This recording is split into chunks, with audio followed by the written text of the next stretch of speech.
नमस्ते इंडिया, कैसे हैं आप। मैं हूं सीएम में दीक्षा राजपाल, एसपीएम सीएम में फाइनल की फैकल्टी। हाँ जी, एसपीएम। हमने चैप्टर 1 कंप्लीट कर लिया है। स्टडी नोट 1 हमारा कंप्लीट हो गया है। अब हम शुरुआत करते हैं हमारे स्टडी नोट 2 की। हाँ जी, स्टडी नोट 2 की हम शुरुआत करते हैं। स्टडी नोट 1 में चैप्टर नंबर 1 में हमने क्या देखा था? परफॉर्मेंस मैनेजमेंट क्या होता है, परफॉर्मेंस को हम मैनेज करने के लिए किन किन चीज़ों का यूज़ करते हैं, फाइनेंशियली हम अपनी परफॉर्मेंस को कैसे मैनेज करते हैं, प्रोडक्टिविटी हम कैसे मैनेज करते हैं, कस्टमर्स के साथ में हम रिलेशनशिप कैसे बनाते हैं, अपने प्रोडक्ट को बनाने से लेके डिलीवर करवाने तक के लिए हमने सप्लाई चेन मैनेजमेंट भी देखा था। तो हमने ओवरऑल हमारी परफॉर्मेंस को मैनेज करने के लिए क्या क्या चीज़ों को हमें फोकस करना पड़ेगा, फाइनेंशियली, कस्टमर्स के साइड पे, प्रोडक्शन के साइड पे, ये सब हमने स्टडी नोट 1 में कंप्लीट कर लिया है। तो हम स्टडी नोट 2 में क्या पढ़ने वाले हैं, किस चीज़ की तरफ हम बढ़ने वाले हैं। अब तक हमने देखा था परफॉर्मेंस मैनेजमेंट, कौन सी परफॉर्मेंस को मैनेज करना पड़ रहा है। अब हम कहते हैं कि इन परफॉर्मेंसेस को हम कैसे कैलकुलेट करेंगे, कैसे हम अपनी परफॉर्मेंस को इम्प्रूव करेंगे। तो हम अपने स्टडी नोट 2 में अपनी परफॉर्मेंस को इम्प्रूविंग टूल्स देखने वाले हैं। परफॉर्मेंस को मैनेज करने के लिए जो भी इम्प्रूवमेंट टूल्स हैं उनको हम देखने वाले हैं। आइए एक छोटा सा ओवरव्यू लेते हैं हम अपने स्टडी मटेरियल से।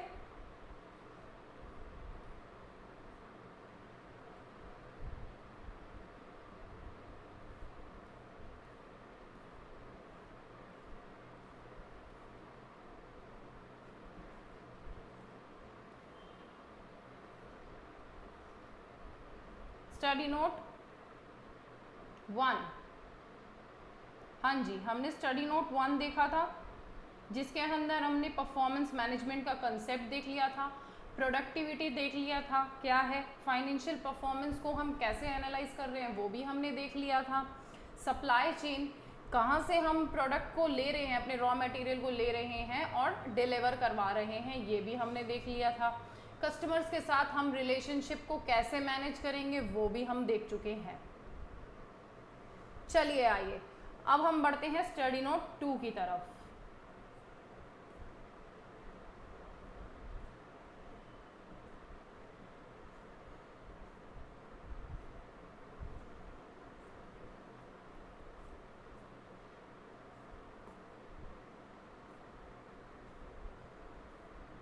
स्टडी नोट 2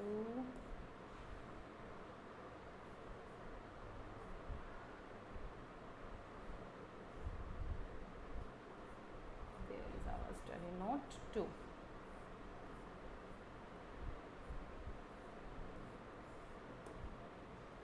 स्टडी नोट 2 कहता है परफॉर्मेंस को इवैल्यूएट कर लो, कैलकुलेट कर लो, और जो भी इम्प्रूवमेंट टूल्स हैं उसको भी हम देखेंगे। जहाँ पे भी हमारी वीकनेस आ रही है हमें नज़र, तो वहाँ पे हम अपने इम्प्रूविंग टूल्स लगा देंगे। सिर्फ 9 पॉइंट्स हैं इसमें, इन्हीं को ही देखना है। तो आइए एक छोटा सा इंट्रोडक्शन करते हैं स्टार्ट। चैप्टर नंबर 2 का इंट्रोडक्शन क्या कहता है? Chapter number 2, evaluation and improving tools, evaluation and improving tools. Just chapter number, that's our study note 2। Chapter number 2 का फर्स्ट टॉपिक हम क्या पढ़ने वाले हैं? Balance score card. Balance score card, score card क्या बोल रहा है? स्कोर कार्ड, रिपोर्ट कार्ड, हमारी परफॉर्मेंस का रिपोर्ट कार्ड मिलता है ना हमें एग्जाम के बाद, रिपोर्ट कार्ड वही है हमारी परफॉर्मेंस का रिपोर्ट कार्ड, स्कोर कार्ड। इसको हम बोल भी सकते हैं परफॉर्मेंस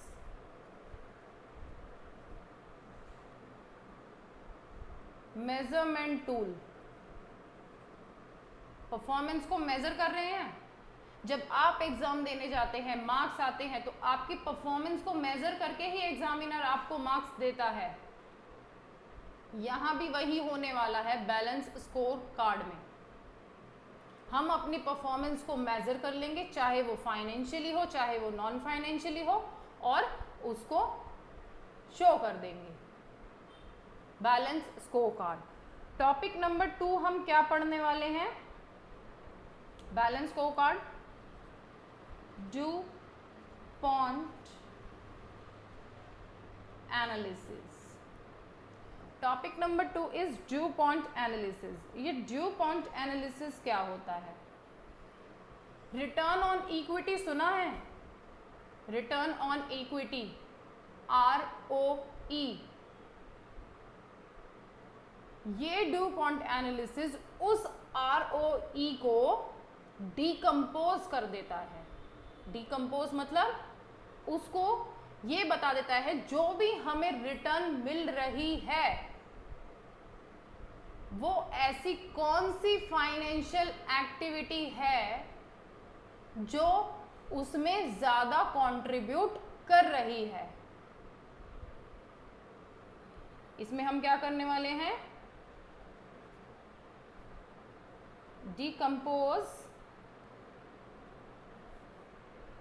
ROE। डिकम्पोज कर देंगे ROE को। कौन सी ऐसी फाइनेंशियल एक्टिविटी है जिससे हमारे ROE में चेंजेस आ रहे हैं? क्या वो ऑपरेटिंग एफिशिएंसी है, या एसेट्स हमारे ROE को चेंजेस लाने में, बढ़ाने में, कम करने में अपनी कंट्रीब्यूशन ज्यादा दे रही हैं, या फाइनेंशियल इंपैक्ट ज्यादा पड़ रहा है? उससे इन्वेस्टर को क्या पता चलेगा कि हमारी फर्म का ओवरऑल कौन सा फैक्टर ऐसा है जो ज्यादा इंपैक्ट डाल रहा है हमारी रिटर्न्स पे। इवैल्यूएट कर लेंगे। It's a DuPont analysis. चलिए देखते हैं हमारा थर्ड टॉपिक क्या देखने वाले हैं हम। थर्ड टॉपिक कहता है benchmarking.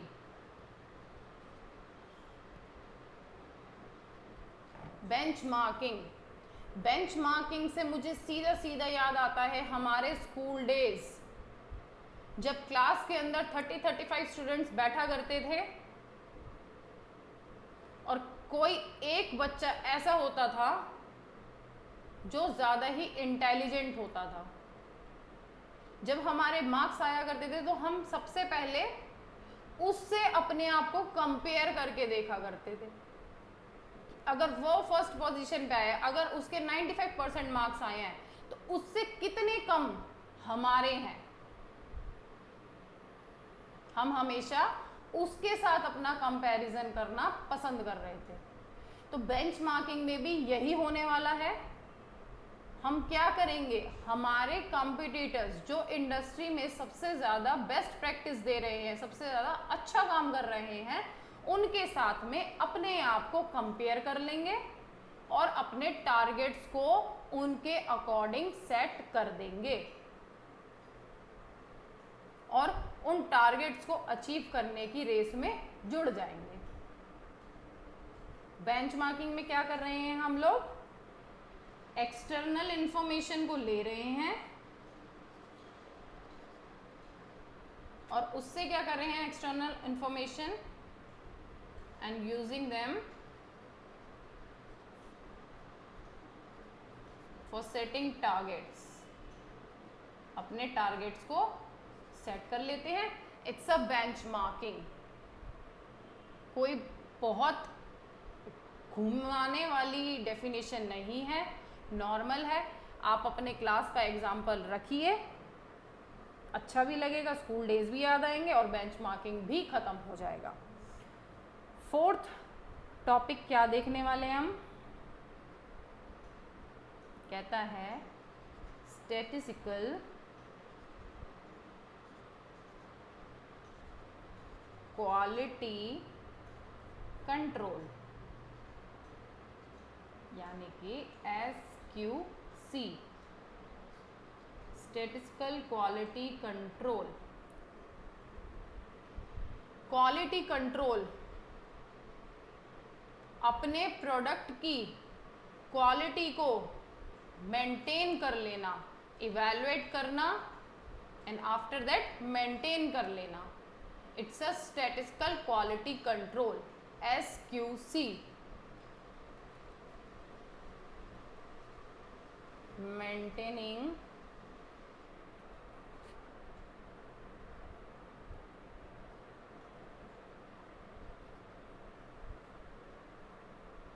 Products quality.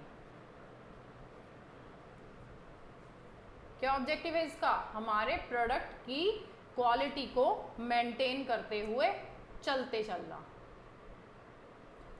Topic number 5 क्या देखने वाले हैं, मैनेजमेंट इंफॉर्मेशन सिस्टम, MIS, बहुत जगह नाम सुना भी होगा। मैनेजमेंट इंफॉर्मेशन सिस्टम, क्या है ये मैनेजमेंट इंफॉर्मेशन सिस्टम? इंफॉर्मेशन हमारी ऑर्गेनाइजेशन में किसी भी डिपार्टमेंट में जहां पर भी इंफॉर्मेशन की ज़रूरत है, उस डिपार्टमेंट में इंफॉर्मेशन को प्रोवाइड करवाना at the same time in a relevant form, एक इजी फॉर्म में इंफॉर्मेशन को राइट टाइम पे पहुंचा देना। It's a MIS। क्या है MIS? Relevant information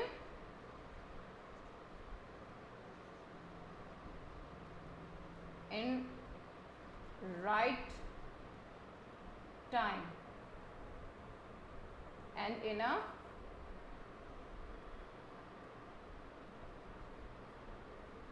right format also, जिससे हमें इजीली अंडरस्टैंड हो पाए। इससे क्या होगा, MIS से क्या होने वाला है, जब हमें इंफॉर्मेशन एक राइट फॉर्मेट में मिल जाएगी, राइट टाइम पे मिल जाएगी ना, तो हमारी कहीं पे भी वर्किंग रुकेगी, वर्क इजी हो जाएगा। It's a improvement tool.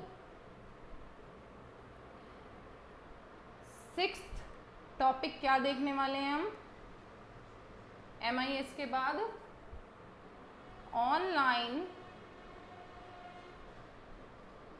Analytical processing tool, online analytical processing tools, OLAP। OLAP क्या है सर? इंफॉर्मेशन को ही प्रोवाइड करवा रहा है OLAP, मगर मैं अगर कहती हूं कि CMA 2015 जून अटेम्प्ट में फाइनल स्टूडेंट्स की लिस्ट, वो सपोज दैट मैं कहती हूं CMA फाइनल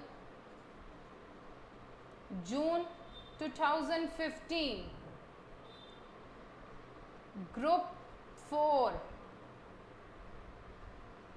कोलकाता, इन स्टूडेंट्स की इंफॉर्मेशन मुझे अभी प्रोवाइड कराओ। तो क्या ये इजी है? हम इसमें कहाँ 4 ड्राइवर्स ले रहे हैं? CMA final, group 4, June 15 and Kolkata region के। हाँ जी, इसके अंदर क्या होने वाला है? मल्टीपल डाटाबेस को यूज करके मल्टी डायमेंशनली हमें इंफॉर्मेशन प्रोवाइड करा दी जाएगी। Simple is that.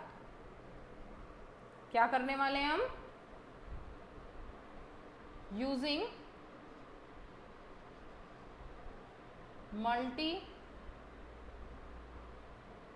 Multi database and provide information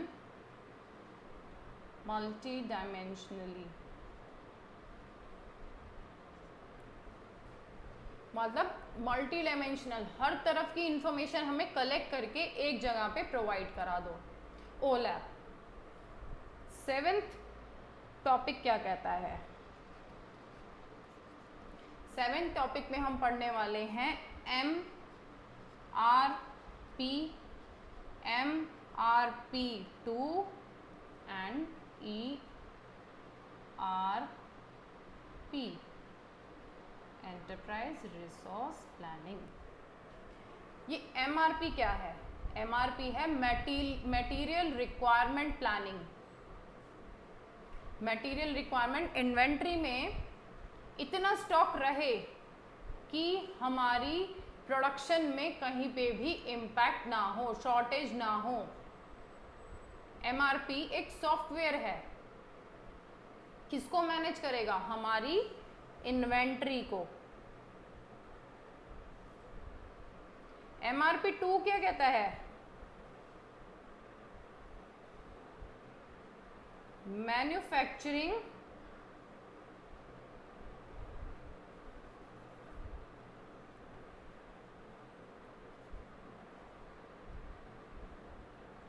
requirement planning.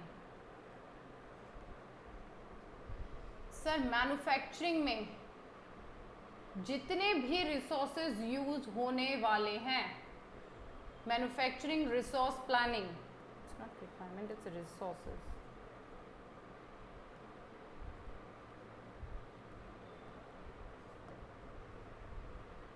उन रिसोर्सेज को हम पहले से ही प्लान करते हुए चलें जिससे हमारी मैन्युफैक्चरिंग पे कोई भी प्रॉब्लम ना हो। एंटरप्राइज रिसोर्स प्लानिंग ERP, जितने भी हमारी एंटरप्राइज के रिसोर्सेज हैं, चाहे वो सप्लाई चेन हो, चाहे वो इन्वेंट्री मैनेजमेंट हो, चाहे वो कोई भी डाटाबेस मैनेजमेंट हो, उनको एक स्मूथ फंक्शनिंग देना, एफिशिएंट फंक्शनिंग देना हमारा ERP करेगा। MRP, MRP2 एंड ERP, ये हैं टॉपिक नंबर 7। टॉपिक नंबर 8 देखते हैं तो क्या बोलता है?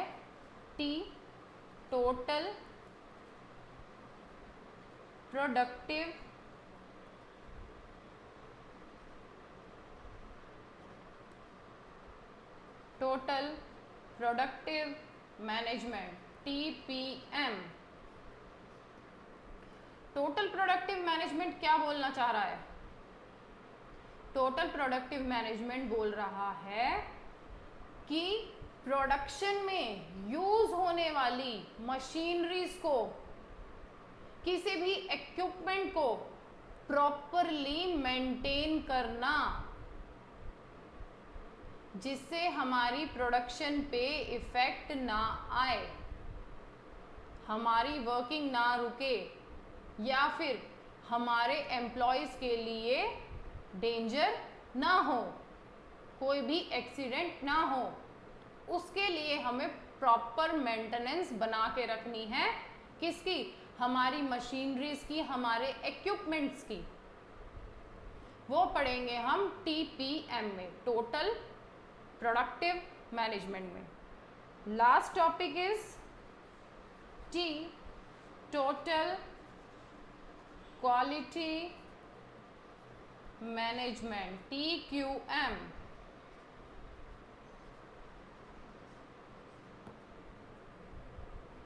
TQM total quality management. जितना भी रिसोर्सेज हैं हमारे पास में, जितने भी स्टेप्स हैं, सब में हम क्वालिटी मेंटेन करते हुए चलें। अपनी ओवरऑल क्वालिटी को हम मेंटेन करते हुए चलें। ये सारी चीजें हमने देखनी है हमारे स्टडी नोट 2 के अंदर। ये तो एक बहुत ही छोटा सा इंटरव्यू था हमारे चैप्टर नंबर 2 का।